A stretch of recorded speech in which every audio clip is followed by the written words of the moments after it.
마태복음 12장 31절부터 50절까지 이제 맥을 하겠습니다. 지난번에 12장이 50절까지 있어가지고 반으로 이렇게 나눠서 하는 것인데, 두 번째로 12장의 제목은 안식일 논쟁이었었죠. 미리사를 잘라먹는 거에 대한 그런 논쟁이 있었고요. 이제는 그거에 이어서 31절부터 37절에 단락 제목을 보면요, 성령 모독죄를 경고하신 내용이에요.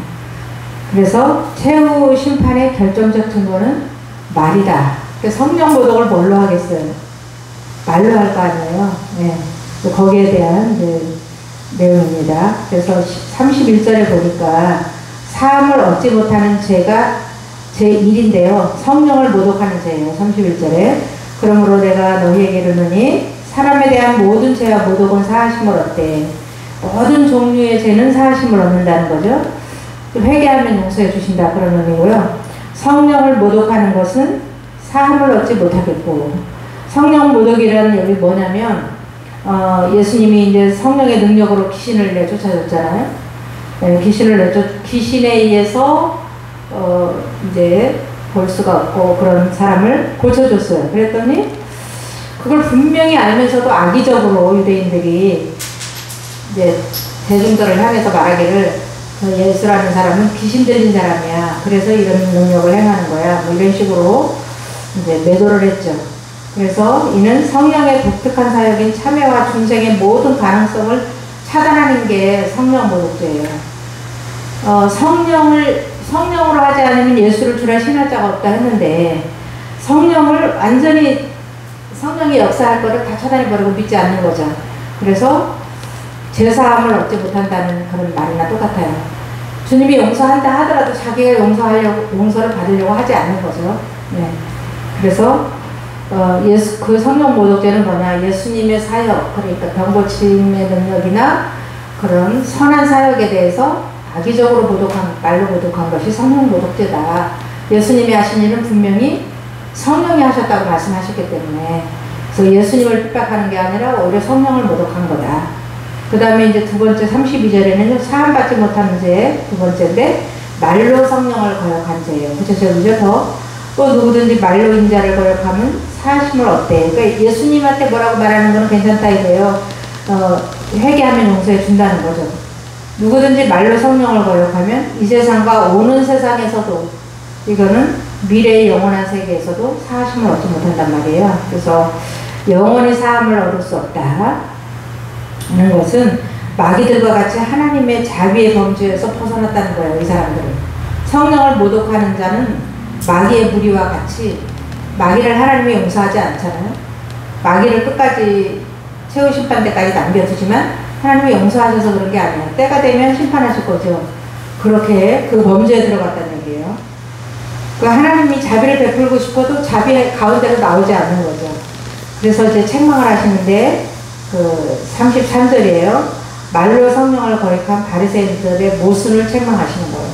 그래서 나무도 좋고 열매도 좋다 하든지, 나무도 좋지 않고 열매도 좋지 않다 하든지 하라. 그 열매로 나무를 아느니라.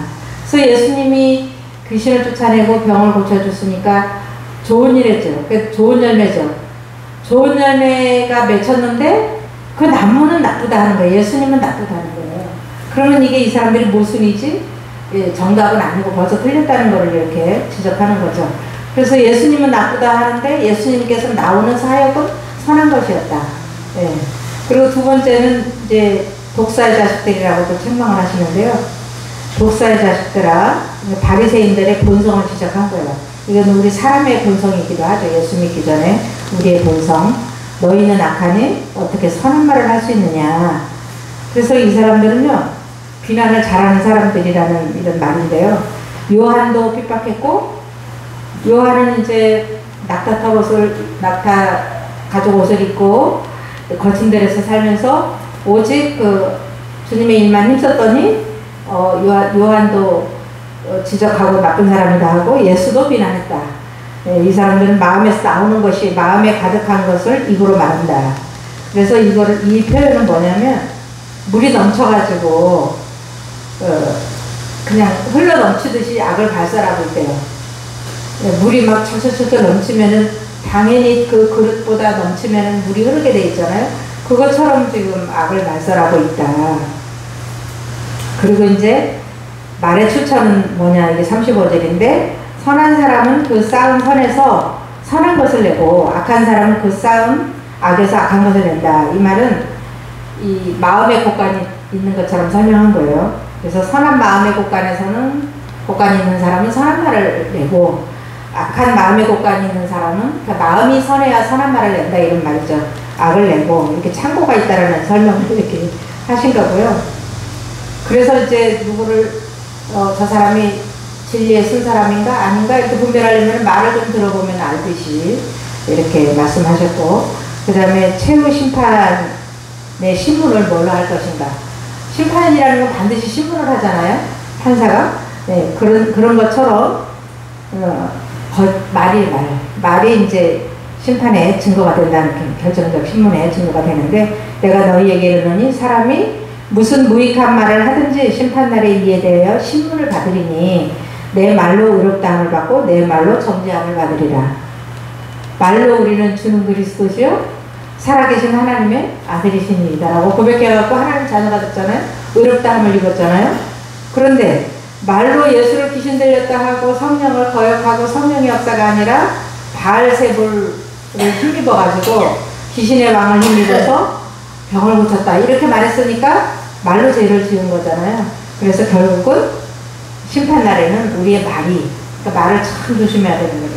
네, 우리 인생에 있어서 말은 정말 우리가 얼마나 조심을 해야 될까 하는 그런 경각심이 드는데요. 성령 모독죄는 결과적으로 뭘로 하냐? 말로 한다는 거죠. 그래서 자기의 마음에 들지 않은 사람이 능력을 행해도 그것이 뭐 마귀의 역사니 이렇게 우리가 함부로 말하지 말고 좀 두고 보면 돼요. 열매를 잘 보면 됩니다. 성령이 하시는 일을 마귀 역사라고 한다면 얼마나 큰 실수를 하는 거예요. 그리고 성령이 우리에게 오실 수가 없는 거죠. 성령을 이렇게 거부하니까. 38절로 40절은요, 요나의 표적 제시예요. 서기관과 바리새인들이 예수님께 다시 표적을 구해요. 이 표적은 뭐냐? 예수가 메시아임을 입증하래요. 네, 당신이 메시아인 것을 표적으로서 입증해 보세요. 이렇게 하는 겁니다. 38절이. 그때 서기관과 바리새인 중 몇 사람이 말하되 선생님이여 우리에게 표적 보여주시기를 원하나이다.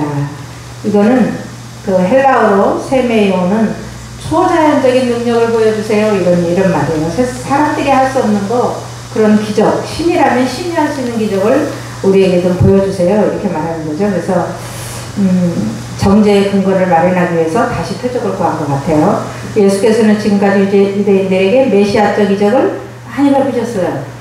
그래서 뭐 무병자도 고치고 뭐 이런저런 병을 많이 고치시면서 이것은 이사야가 예언한 말씀을 이룬 거다.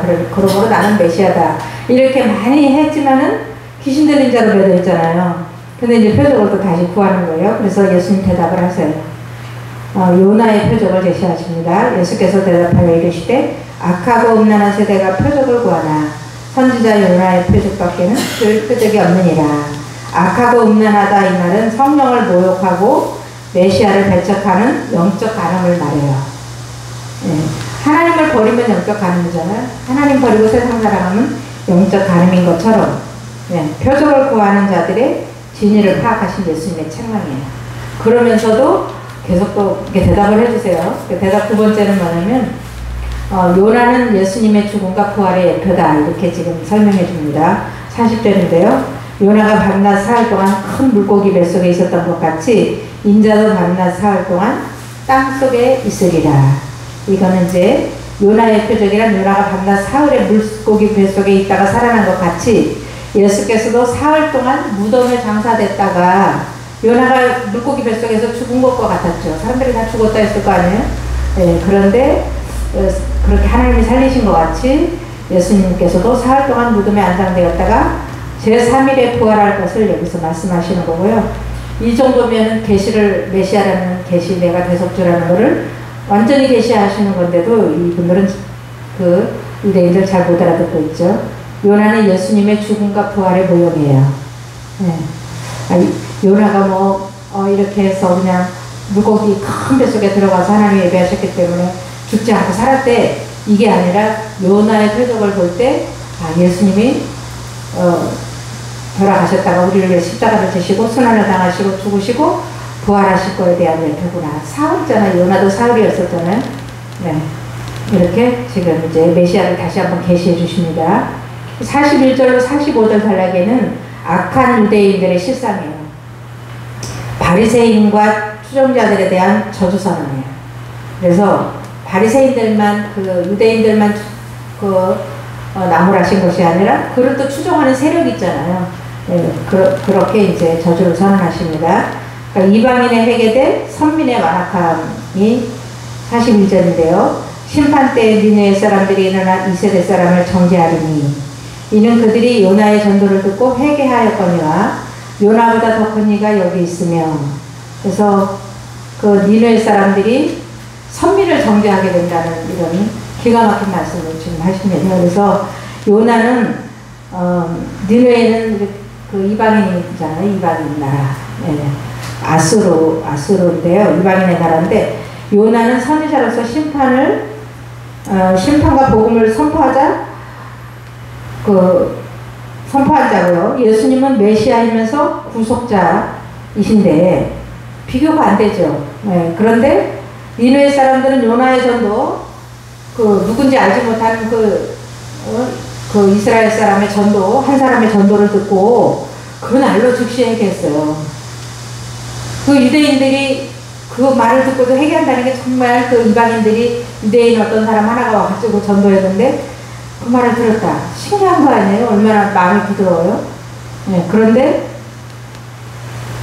유대인들은 안악하여서 예수의 메시아적 이적을 보고, 메시아적 이적, 많이 능력을 행한 사람으로서 할 수 없는 능력을 행해서 많은 영혼을 이렇게 건강하게 하고 고쳤고 복음을 전했는데 비난했잖아요. 그래서 니느웨 사람들이 선민을 정죄하게 된 거다. 그러니까 선민은 얼마나 완악한가를 여기서 지금 그래서 이게 타이틀을 41절에 이방인의 회개대 선민의 완악함 이렇게 비교해놨는데요.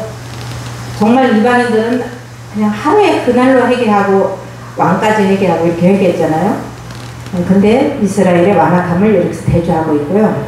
그 다음에 42절은 남방여왕에 열정된 선민의 메시아 거부예요. 이 제목을 뭘로 정할까 고민하다가 이 42절이 남방여왕이 얼마나 열정적이에요? 솔로몬을 찾아가잖아요. 그 멀리에서. 네. 그런데 예수님이 오셔서 자기네 땅에서 돌아다니시는데도 예수를 거부하는 그 유대인들의 완악함. 그래서 이제 나중에 심판날에는 남방여왕이 선민을 정죄한대요. 심판 자리에서 정죄하는 거예요. 이 사람들은 이렇게 예수를 안 믿었다 이렇게. 그러니까 심판 때에 남방여왕이, 여기서 남방여왕이라는 건 아라비아 반도래요. 그래서 여왕이, 그러니까 스바왕이라고 이제 돼 있는데 오늘날은 거기 예멘이래, 예멘. 일어나 2세대 사람을 정죄하리니 이는 그가 솔로몬의 지혜로운 말을 들으려고 땅끝에서 왔거니와 솔로몬보다 더 큰 이가 여기 있느니라. 그러니까 솔로몬이 지혜롭다는 소문이 전 세계로 퍼졌었는가 봐요. 그 말을 듣고 가만히 있는 게 아니라 이 열정적인 남방여왕은 솔로몬을 만나러 직접 옵니다. 근데 어마어마한 예물을 싸가지고 와서 이제 그 솔로몬의 영광을 보고 내가 듣던 소문보다 훨씬 더 당신의 하나님은 위대하시다 이렇게 아마 말하면서 하나님께 영광을 돌렸던 것이고 이제 하나님을 신뢰하고 믿었던 것 같아요. 그래서 이게 이제 나온 거죠. 그래서 솔로몬은 하나님께 지혜를 구한 자, 예수님은 지혜의 근본이신 하나님. 솔로몬하고 예수님하고 차이는 어마어마하죠. 그런데 솔로몬은 이게 내가 너에게 무엇을 줄고 그러니까 지혜를 구했잖아요. 지혜를 주신 분이 예수님이라는 거죠. 하나님이라는 거죠. 네, 그런데 그 사람을 보려고 그게 솔로몬한테 먼 나라에서 찾아왔는데 하물며 하나님인 내가 지금 너희 앞에 있는데 너희들은 나를 멸시하고 있다. 지금 이렇게. 그렇게 당연히 심판받는 거 마땅하죠. 그 남방여왕이, 열정적인 남방여왕이 너희들 어찌하여 그려 하였느냐 이렇게 할 거 아니겠어요? 네. 그 다음에 이제 43절에는 바벨론에서 귀환할 당시의 선민의 영적 상태를 이렇게 설명하고 있어요. 이제는 정말 주님이 책망하고 뭐하고 뭐 이런 비유 저런 비유를 설명을 하시다가 저는 이 말씀을 이렇게 대하고 깜짝 놀랐어요.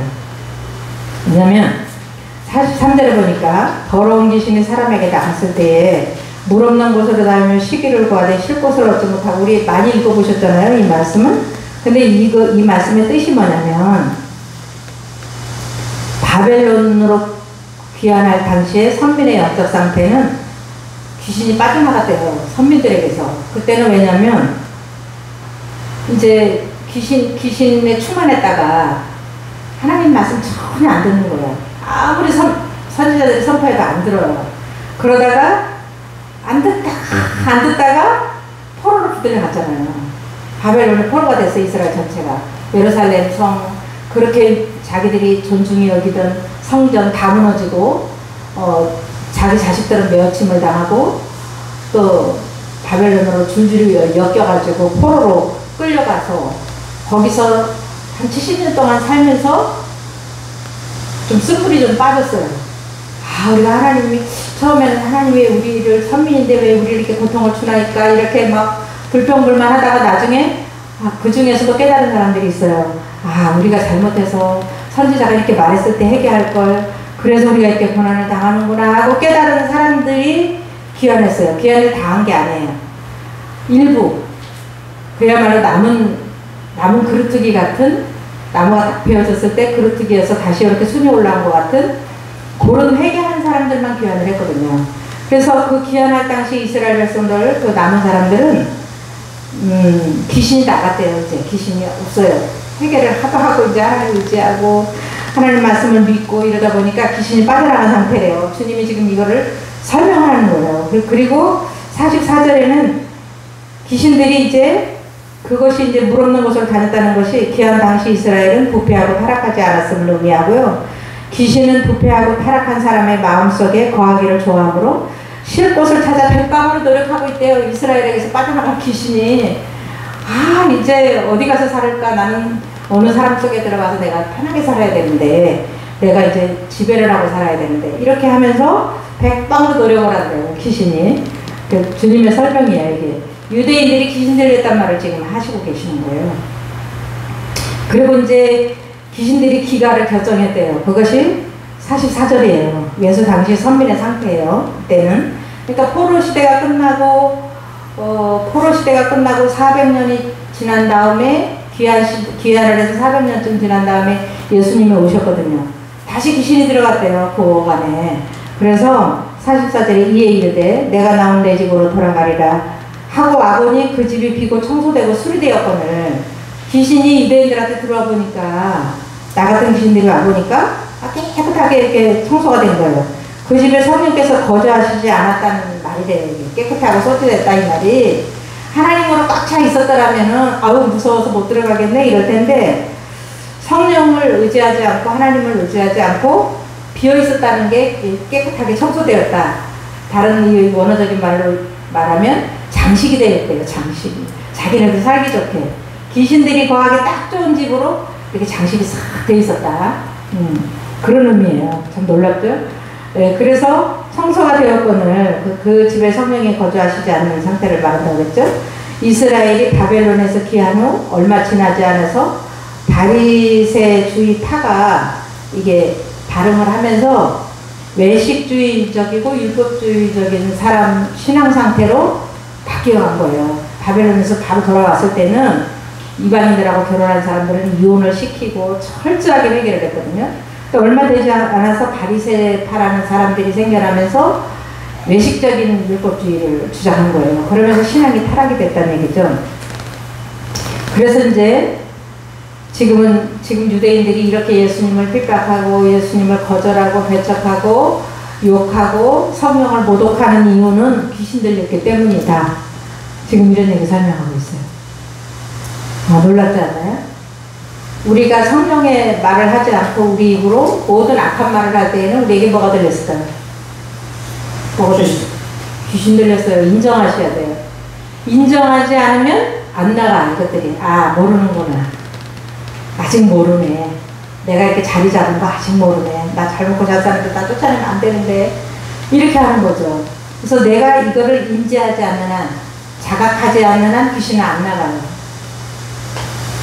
저는 그거를 경험했어요. 부끄러운 얘기지만 정말 인생의 그 협곡을 만나고 힘들었을 때 이게 이성적으로 생각하면 난 너무 맞아요. 그래서 그 우리 목사님 남편에게 옛날에 이제 우리가 평민으로 이렇게 목회자가 아니고 평민으로 살 때 불평불만을 참 많이 했어요. 이건 이래서 잘못됐다. 저건 저래서 잘못됐다. 맨날 이렇게 하니까 옳은 말도 가끔 했어요. 이제 옳은 말도 가끔 했어요. 우리의 삶이 하나님 더 온전하지 못하다 이런 말도 했지만 두 가지 말을 했어요. 기분 좋을 때는 그런 말을 하고 어떤 일로 인해서 마음이 상처가 되고 건드려졌을 때는 나쁜 말이 나가는 거예요. 자꾸만 원망하는 말 이런 말. 근데 우리 목사님이 그때 당시 이제 우리 저기 안수 집사님이 뭐라 그러냐면 귀신이 또 역사를 하네 이래요. 그러면 제가 속에서 불이 올라오겠죠. 내가 왜 귀신이야? 그래서 막 화가 올라오는 거예요. 난 너무 당연한 얘기를 했는데 왜 저렇게 안 받아들이고 저렇게 말할까? 그렇게 몇 번을 듣다가요. 제가 나 귀신 들린 거 맞다. 근데 너무 심하네. 왜 이런 말이 자꾸 나오지? 인정을 했어요. 인정하는 순간 엄청 빠져나가더라고요. 네. 그래서 우리가 이 말씀을 하면서 나하고 비슷하다. 이거 내가 귀신 들렸었는데 많이 빠져나갔어. 그렇다고 안 들어오냐? 백방으로 노력하고 있어요. 다시 들어오려고. 이 귀신들이. 여기 백방으로 노력하고 있다고 제가 말씀드리잖아요.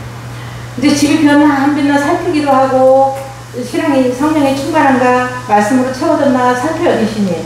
백방으로 노력하다가 비어있을 때 들어오는 거죠. 찰나를 노리는 거죠. 그래서 귀신 들린 건 막 미쳐서 뭐 여기다 막 꽃 꽂고 막 돌아다니고 이게 귀신 들린 게 아니라 성령이 충만하지 않으면은 악신이에요. 둘 중에 하나야 항상. 네, 우리 안에 역사하는 영은 둘 중에 하나잖아요. 세상에 뭐 많은 영이 있어도 둘 중에 하나예요. 하나님이냐 마귀냐. 네, 그래서 우리가 정말 이제 우리의 마음의 곳간, 아까 마음의 곳간다 나왔었잖아요. 선한 말을 낼 수 있는 마음의 곳간이 이제 선한 것으로 채워져야 하고 말씀으로 채워져야, 말씀밖에 선한 게 없잖아요. 말씀으로 채워져야 하는 것이죠. 그래서 45절에 보니까 이에 가서 저보다 더 악한 귀신 7을 데리고 들어가니 그 사람의 나중 형편이 전보다 더욱 심하게 되었느니라. 이 악한 세대가 또한 이렇게 되리라. 네, 그래서 이 귀신이 자기 몸에서 나갔는데도 포기하지 않고 계속 호시탐탐 노리다가 지금 다시 들어왔다. 그래서 유대인들은 예수를 몰라 본다. 아무리 내가 메시아적 능력을 행하고 모든 말씀 속에서 조금 메시아를 계시하여도 이들이 알아보지 못한다. 그런 말씀이죠. 그 예수 당시 바리새인들과 그 추종자들에 대한 저주를 선언한 거예요. 이후 선민의 자랑인 예루살렘 성전 있잖아요. 예루살렘 성전은 다시 성전이 건축되었었는데 헤롯에 의해서 건축되었는데요. AD 70년에 로마군에 의해서 파멸되었고요. 유대인들은 흩어져서 디아스포라가 돼서 나라 없는 나라가 된 거죠. 네. 그래서 우리가 영이 잘 되면, 영이 하나님께 속하고 영이 음란하지 않으면 우리는 진리에 바로 서 있으면 육신의 삶도 잘 되게 돼 있어요. 그 이스라엘은 정말 이스라엘이 왜 그렇게 여러 가지 고난을 당했을까 우리가 이런 생각을 하잖아요. 나라 찾은 지 얼마 안 돼요, 이스라엘 지금. 그리고 46절로 50절에 보면은 예수님의 영적 가족에 대한 설명인데요. 내 아버지의 뜻대로 하는 자가 내 가족이다 이렇게 설명하신 내용인데요.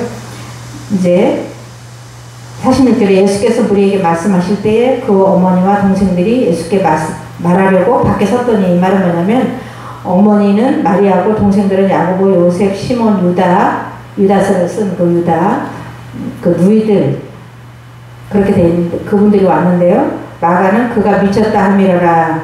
그래서 이 예수님이 미쳤다고 말한 소문이 예수님의 가족들한테까지 들어간 거예요. 미쳐서 귀신 쫓고 미쳐 돌아다닌다 이렇게. 그래서 예수님의 가족들이 예수님을 붙들러 왔다고 마가는 말하고 있어요. 누가가 말하고 있죠? 예수님 붙들러 왔다. 마가가 말하거든요.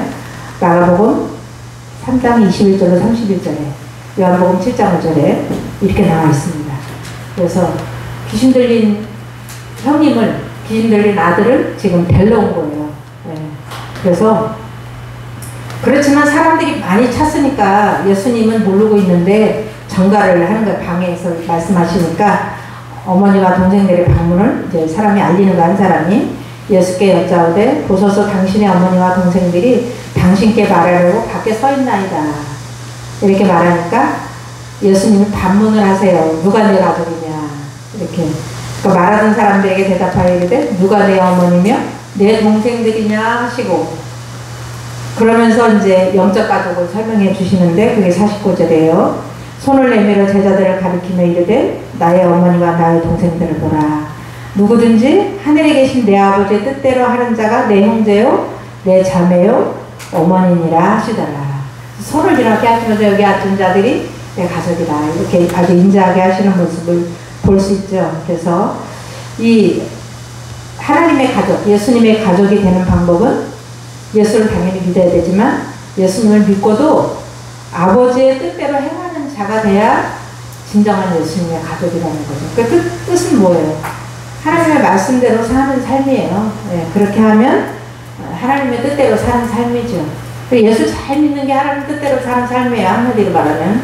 네, 그런데 유대인들은 그토록 기다렸던, 4,000년 동안 기다렸던 예수가 오셨는데도 못 알아보고 하니까 예수님이 나중에 책망 하시다가 지적하시다가 그래도 못 알아들으니까 귀신 들린 자로 묘사를 하셔가지고 이렇게 말씀해 주시는데, 뭐 성경 어떤 분들은 뭐 귀신이 없다 이런 사람도 있는데 주님이 분명히 말씀하시잖아요. 우리의 그 악한 행위는 다 성령에 의해서 나오는 게 아니라 악한 영에 의한 활동이죠. 그래서 그 눈치를, 귀신을 분별하는 게, 나는 귀신이 짱 나타나서 난 귀신이다 이렇게 하는 귀신이 어디 있겠어요.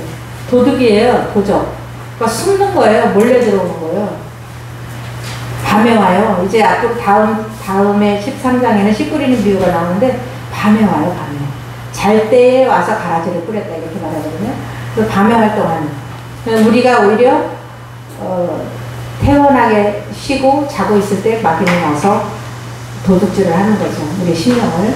그래서 마귀를 분별하는 지혜가 있으면 좋겠습니다. 말씀입니다. 그래서 우리가 그걸 분별하면 성령을 거역하지 않아요. 근데 그걸 분별하지 못하면 성령을 거역할 수가 있어요. 사함받지 못하는 죄. 모든 죄는 다 회개하면 사함받아요. 성령을 해방한 죄는 사함을 받지 못하는데, 그것은 성령님이 나에게 역사할 모든 걸 내가 스스로 차단했기 때문에 사함 못하는 거예요. 성령을 모독하면서 어떻게 오세요 해야 오시지. 성령님이 인격적인 분인데 내가 차단하는데 어떻게 용서를 받겠어요. 네. 성령을 구하시고 그 다음에 내 안에 역사하는 악한 영을 분별하여서 내쫓고 이렇게 하시면은 하나님의 뜻대로 하는 신앙생활을 할 수 있을 것 같아요. 그 하나님의 가족이고, 또 가족은 나중에 가족들이 모여 살잖아요. 그게 천국일 거 아니겠어요? 네, 기도하고 마치겠습니다.